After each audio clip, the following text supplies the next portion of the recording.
Welcome to the Steel City. Is everybody ready to go? It's proclaimed the greatest radio show. Welcome, fans, to another great episode of The Spread. I'm your host, Jim Sella. I know everybody hasn't heard from me in a while. You're probably craving the spread. You need it for life. You need it to get through the day. If you don't get your fix on the spread, I know you can't sleep, so I apologize for the time we took off. Did not do a mock draft this year. Really just the amount of work you put into these mock drafts to put them all together and to record these episodes. Then there's 2 or 3 trades in the first round, bust everything wide open, then your draft's completely busted. So we're kind of done with it, so you won't really be seeing too many mock drafts from us anymore. Next year probably won't do them either. They're fun to read, they're fun to talk about, whatever, I get that, but we're just done with it here. But we are going to do a Steelers draft review, so we're going to go ahead and go over each player the Steelers picked, 1 through 7. I don't know if they even picked 7 guys, but I'm talking about rounds 1 through 7. We're going to pick up with the Steelers' first overall pick, a surprise pick. A lot of people thought that the Steelers were going to go with an inside linebacker in the first round. Honestly, I thought that's what they would be targeting myself, especially when they traded Martavis Bryant for a third-round pick. Everybody thought that the Steelers were loading up on ammo to move up from the 28th pick in the first round. There are some reports that the Steelers did try to move up. Just really wasn't the right spots, and then people that were in the right spots were contenders directly to the Steelers, so really didn't want to do a deal. Once the 2 inside linebackers the Steelers liked, they said Rudolph Evans. They didn't say who the other guy was. My guess is it's Van Der Esch. Once they were gone, the Steelers were just kind of in, I guess, best player available mode, if you really want to talk about it that way. So they took safety Tyrell Edmonds from Virginia Tech. Edmonds' brother was taken earlier. I believe it was by the Bills. He's a linebacker. A lot of people were surprised by this pick of Edmonds in the first round. All the draft guys on NFL Network, ESPN, they were all kind of taken aback a little bit. Everybody expected Edmonds to go in the second, possibly even early third round, but the Steelers took him at 28 in the first. Really, I'm going to say I'm not shocked by the pick, but I'm not saying that because I thought that the Steelers liked Edmonds or looked at Edmonds or I have some kind of inside information. That's not what I'm saying. I'm just saying that the Steelers do what they want. They don't worry about what other people say. They don't worry about what the mock drafts say.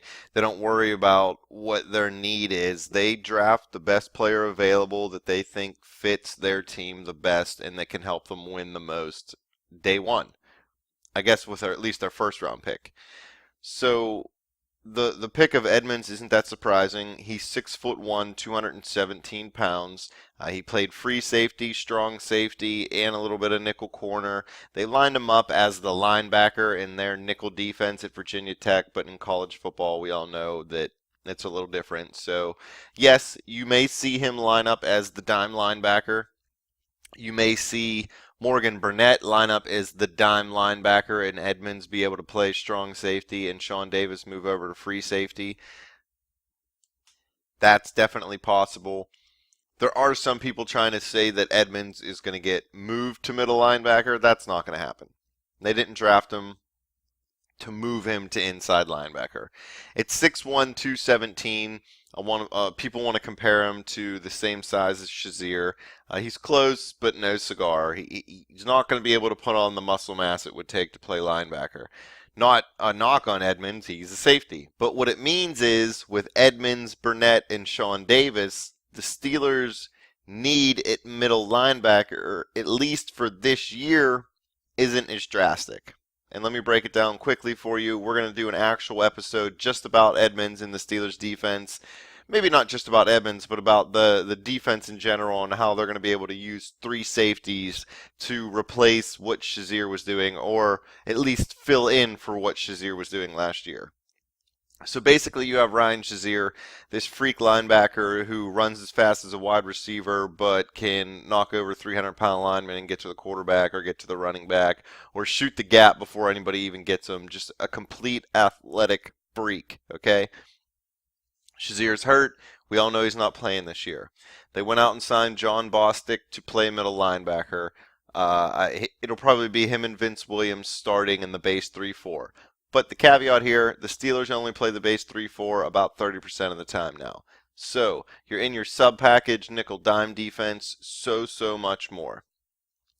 You can actually use the trio of Edmonds, Burnett, and Davis to fill in for what Ryan Shazier was able to do on passing downs.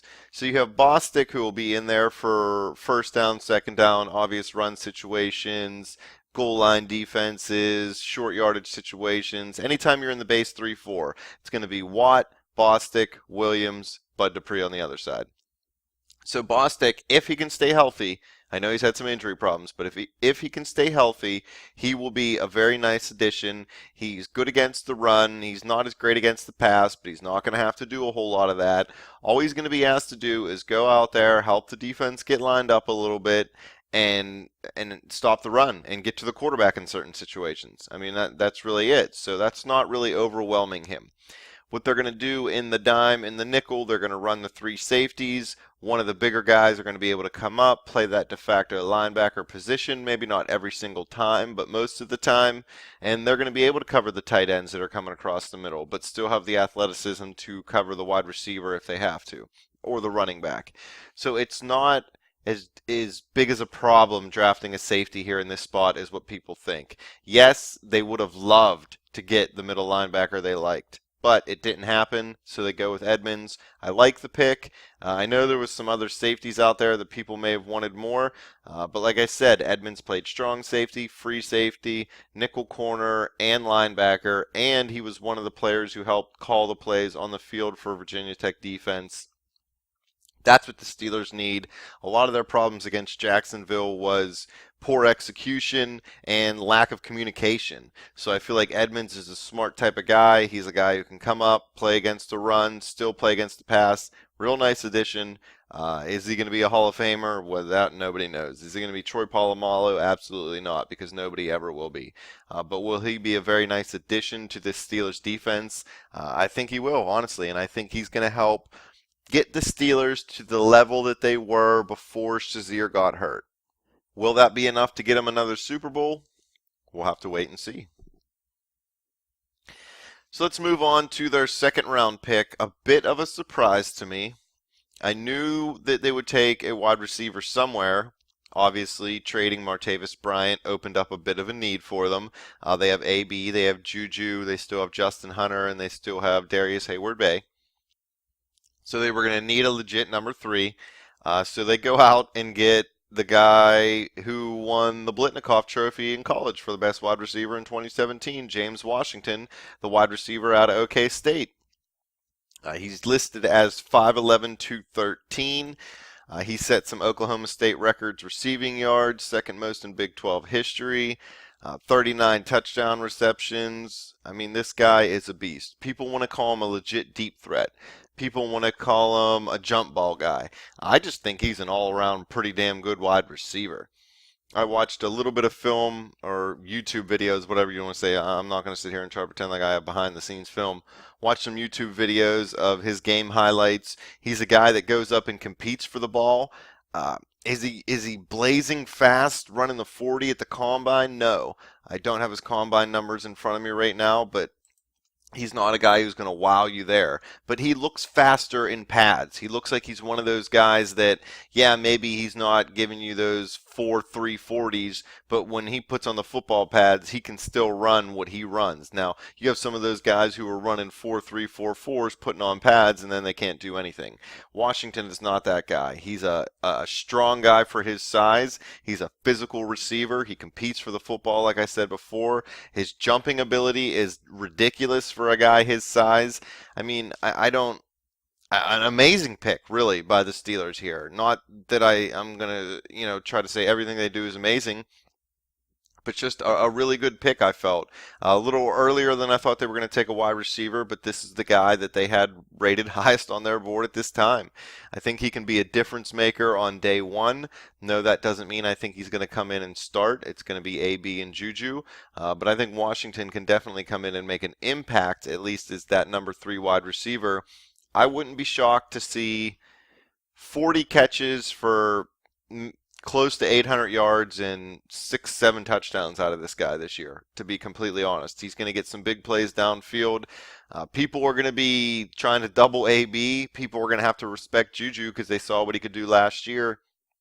And this guy, he's going to get a lot of opportunity in single coverage. I think he can take advantage of that, and I think Big Ben and him will do well together. So I'm excited about the pick.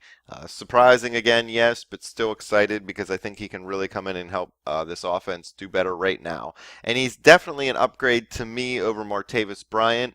Maybe Bryant is more game ready right this second. Maybe Bryant's a better receiver right this second. But Bryant is also a free agent after this season. You knew the Steelers weren't going to bring him back on a second contract after all the trouble that he's had. Not hating on the guy, just saying what the Steelers usually do. They probably weren't going to bring him back. He would have wanted more money than they could have paid him. So it's smart. You trade him. You get an extra third-round pick. You take Washington. Now you have Washington for 4 years. So it's a win-win. Bryant gets a chance to resurrect his career out there in Oakland, I guess you want to say, after a missed season and then a down year last year. And the Steelers get a wide receiver of the future that they can try to pair up with AB and Juju. And not saying AB's wearing down by any means at all in any way, but the guy is starting to get up there in age, creeping up on 30, I guess I want to say. He'll probably play late into his 30s. But it's always nice to have a lot of good receivers, especially around Big Ben, because we want to make the most of what this guy can do for the rest of the time that he has here in Pittsburgh. So now we're going to move on to the first of the Steelers' 2 third-round picks. The Steelers traded up in the 3rd round to be able to take this player. They had him rated as one of the top 5 at his position in the NFL. They were very surprised to see him this late in the draft still be available. They didn't think they could wait a few more picks till they were ready, so they moved up, used, I believe it was, I forget what, I think maybe last year or next year's pick. I forget what they gave Seattle to move up, maybe a 7th round pick. But they moved up and drafted quarterback Mason Rudolph out of Oklahoma State, a teammate of James Washington. Together, Rudolph and Washington led the country in passing yards and receiving yards. Rudolph is 32-9 as a starter. I mean, he's a big, strong guy. What else can I say? He's 6'5", 235 pounds. He kind of looks like Ben Roethlisberger, not just size-wise. He just actually literally kind of looks like Big Ben. He was a captain. Washington was a captain. They're going to have a lot of familiarity with each other.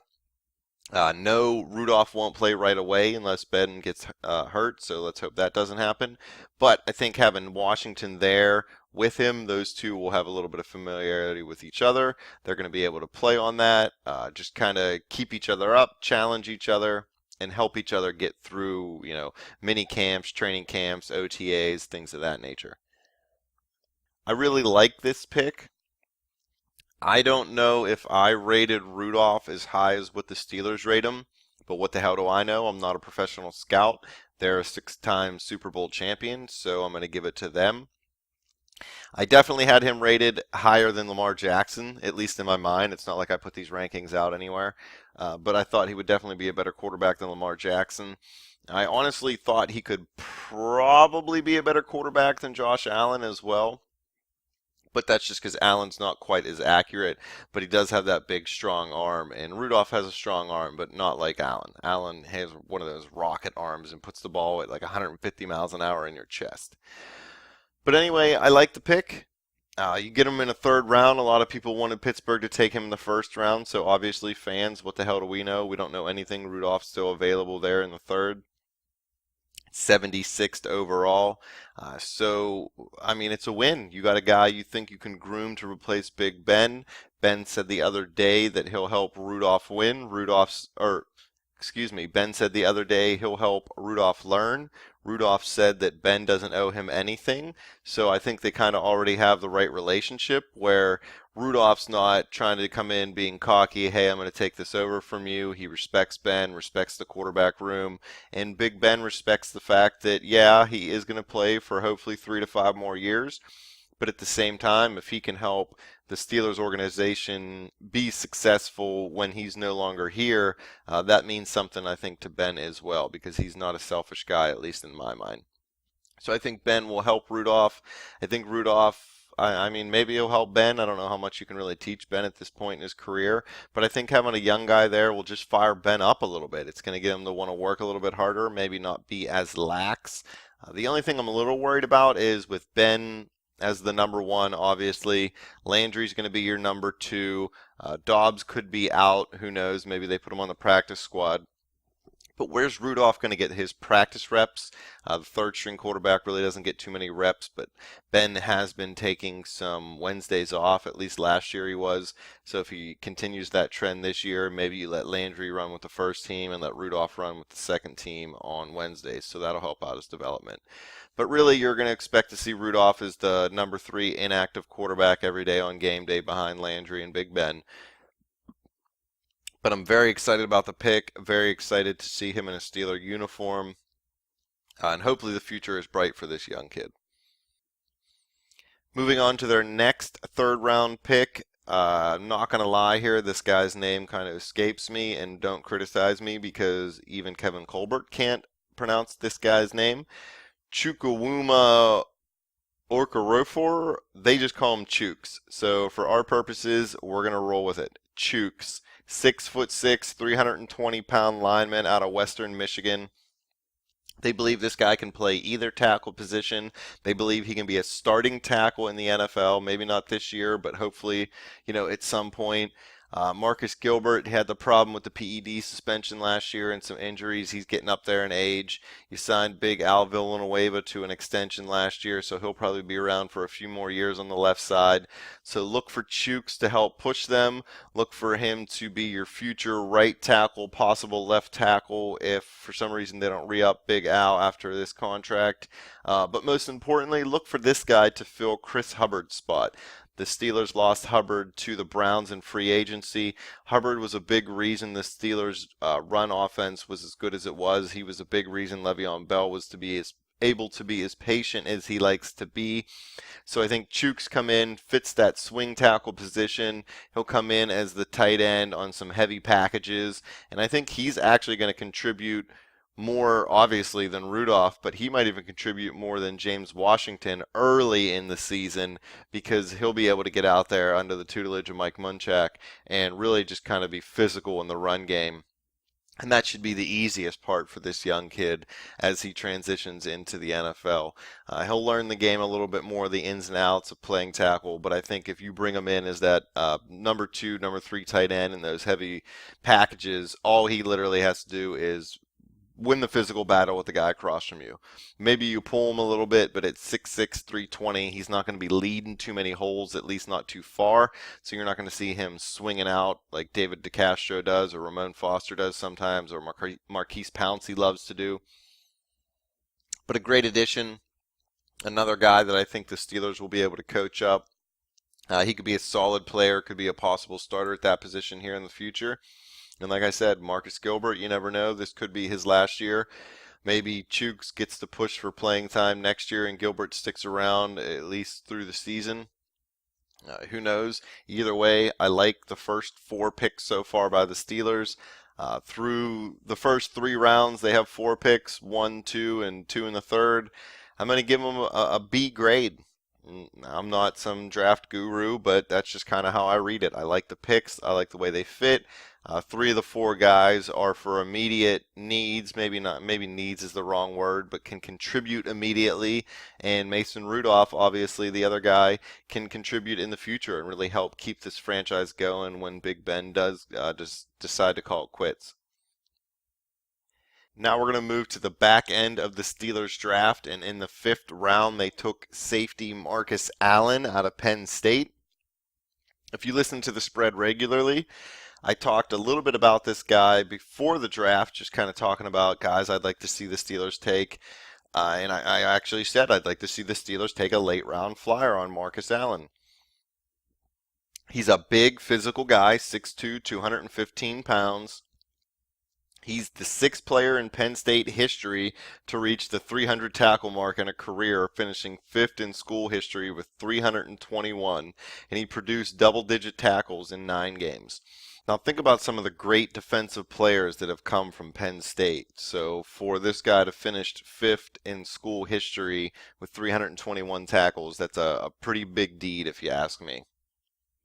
I heard some people say they had this guy rated as the number 5 safety on their board. I've heard some people say they have him rated as the number 12 safety. It's really just kind of how you view it. What I like about it is Allen gives them another guy to throw into the mix with Edmonds, with Burnett, with Sean Davis. He fits that mold. Big, strong, physical, good communicator, can stop the run, obviously tackles very well. What was one of the big problems with the Steelers safeties last year? They didn't tackle very well. The Steelers defensive backs, period, didn't tackle very well. Artie Burns was one of the worst tackling corners in the league last year. Mike Mitchell only tried to blow people up and would constantly just miss, and players would run right past them. And Sean Davis had a better year than what most people believe. He did lead the team in tackles with a little over 90. I believe it was 91. So I'm not going to hate on the young guy, but I do think he suits better over at the free safety position than the strong safety. Allen, I think, fits better at the strong safety. He's a guy who, in a few years, could take on the role that hybrid linebacker / safety. So maybe the Steelers never have to go find that middle linebacker again. Maybe they found what they feel can be the future of their defense.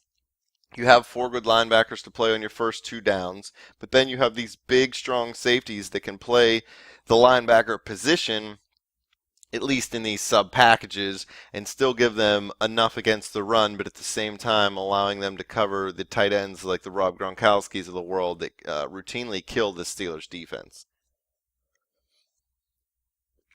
Not going to come out and say he's going to be a great player.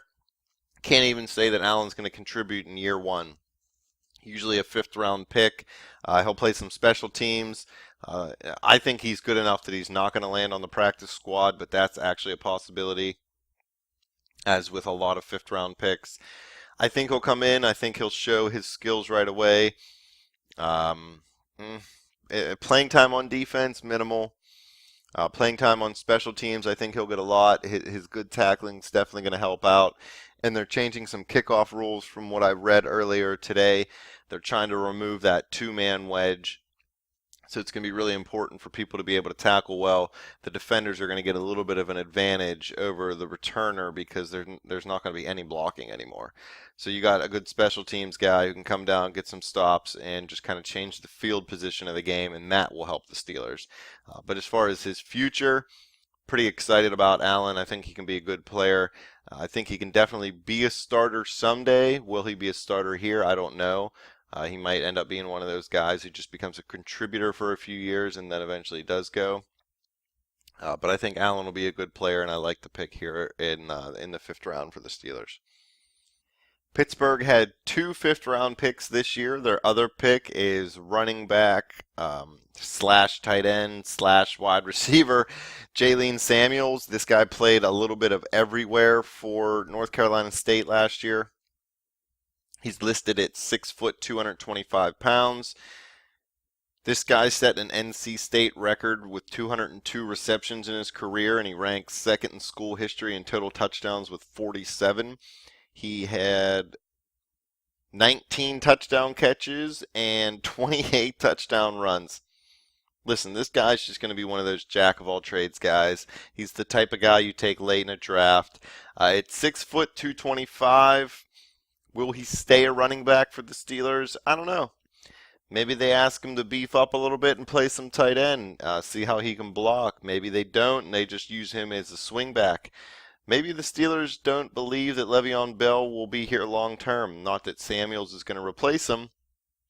But if you let Le'Veon Bell go next year, you have James Conner, you have Stephen Ridley possibly, or you could draft somebody else and kind of do this running back up by committee that's caught on here in the NFL. I don't like that. I'd rather have a number 1 back. But you could always do that, and you could use Samuels as your receiving back. Kind of like the Eagles do, kind of like the Patriots do. Overall, I think he's just going to be a good weapon, period. I think he's a guy who can go out and be a good kick returner for the Steelers, although I don't believe he did a whole lot of returning kicks in college. I still think that he can go out there and do it. He obviously knows how to catch. He obviously knows how to run. Yes, it is a bit of an art. Not just anybody can be thrown back there to return kicks, so I'm not saying anybody can do it. I just feel like this guy's skill set could really, help the Steelers out in that situation. As a fifth-round pick, probably not going to see a whole lot of action on offense. I mean, even the Steelers running back situation, even the backup doesn't get a lot of carries in this system. So Le'Veon Bell's there, especially if the Steelers do not think Le'Veon's going to be here long term. They are going to run him into the ground this year, and you will see it. He will get more touches than he ever has, and he already touches the ball more than almost any player in the league. So won't see a whole lot from Samuels this year. Maybe he plays some special teams as well, but honestly, as far as offense, you'll see him very minimally. Maybe this guy gets 20 to 30 touches for the whole season. Steelers fans have this bad habit. We all do it. Everybody the Steelers draft, we think they're great. Everybody they draft, we think is going to come in and make an instant impact. That's just not the way of the NFL.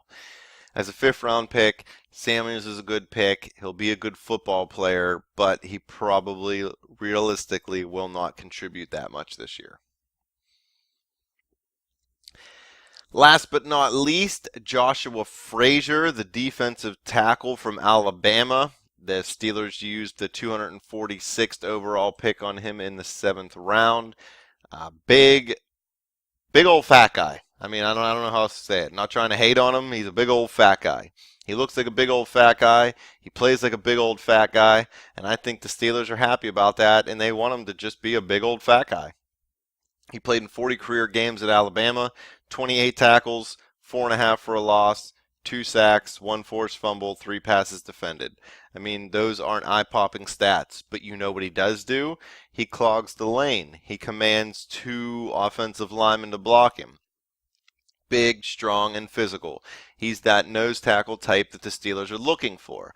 But we've talked already in this episode, the Steelers' defense isn't what it used to be. When we had Casey Hampton, which is what everybody wants, when we had Hampton, we were in our base 3-4 more than any other defense that the Steelers ran. Now that we don't do that, we can't use a first-round pick on a guy who's only going to see the field 30% of the time. So you go out and get a guy like Frazier. Now he's going to compete with Big Dan McCullers, who has not lived up to his potential at all. So you can be big and fat and still suck. So I'm not saying Frazier's going to be great just because he's big and fat. You got to be mean and you got to want it. But I think he can compete with McCullers for playing time, and I think he can help push Hargrave. I don't want to say Hargrave slipped last year, but I expected a little bit more out of him against the run last year. I expected him to push the line back a little more. Maybe not get the tackles. I'm not worried about those types of numbers, but there weren't enough times when Hargrave set the tone as soon as the ball was snapped and really got in the center's face and pushed him back. When you push the lineman back into the face of the running back, you force them to make a quick decision. You force them out of the design run, and then that's how you get negative runs or minimal gains. The Steelers weren't able to do that a whole lot last year. The offensive line for the opposing team was able to push their D-line back actually a little bit right off the ball. So I think they're looking at Frazier to come in, fill that sub-package role, or maybe not sub-package, but sub-player role, give Hargrave a little bit of a breather, and sometimes if they want to come in on a heavy package, I think Frazier's going to be a guy who can come in and help out in those situations. So you're not going to see a whole lot out of him, maybe even a practice squad, depending on if McCullers plays well or not this year in the preseason. But I personally think Frazier has the talent to beat McCullers out. So honestly, I think you might see Big Dan be going bye-bye here after training camp before the season starts. After the preseason, I should say, maybe not after training camp. But we'll see. But that's it. That's all the Steelers picks. A 1, a 2, 2 3s, 2 5s, and a 7. A lot more trades in this year's draft than years past. A lot of teams moving around, just kind of jumping up a few picks, not necessarily jumping up huge number of picks. Overall, I'm going to give the Steelers a B or a B minus. We'll give them a B minus because I don't want to be a Yinzer. But I do like this draft. I really do. I think Edmonds can contribute. I think Edmonds can contribute day one. I think Washington can contribute day one. I think Chooks can contribute early on in the season. He won't be a big-time contributor, but like we talked about, he's going to come in those heavy packages in the run game and help the Steelers offense keep moving the football in the run game since they lost Chris Hubbard. Mason Rudolph, possible future of the quarterback position. Marcus Allen in the 5th round, pretty damn good safety, a big guy. He can come in and play dime linebacker. Jalen Samuels, running back out of NC State, kind of one of those jack-of-all-trades guys. Will he play running back? Will he play H-back or fullback or tight end, slot receiver? Where are the Steelers going to use him? And then in the 7th round, defensive tackle Joshua Frazier, a guy who can come in, play physical, and help that Steelers defense not get pushed off the ball as much as they did a little bit late in the season, especially in that Jacksonville game. So good draft. I like it. People hate it on the 1st round pick. I'm going to trust in the system. I'm going to trust the guys that get paid to do this. I do not get paid to do this, so I'm hoping that the Steelers don't take my advice. But I'm hoping that you guys listen and hoping that you share all the Spreads episode with everybody that you know. Follow us on Twitter at bet_the_spread. Follow me on Twitter at betjimtowin.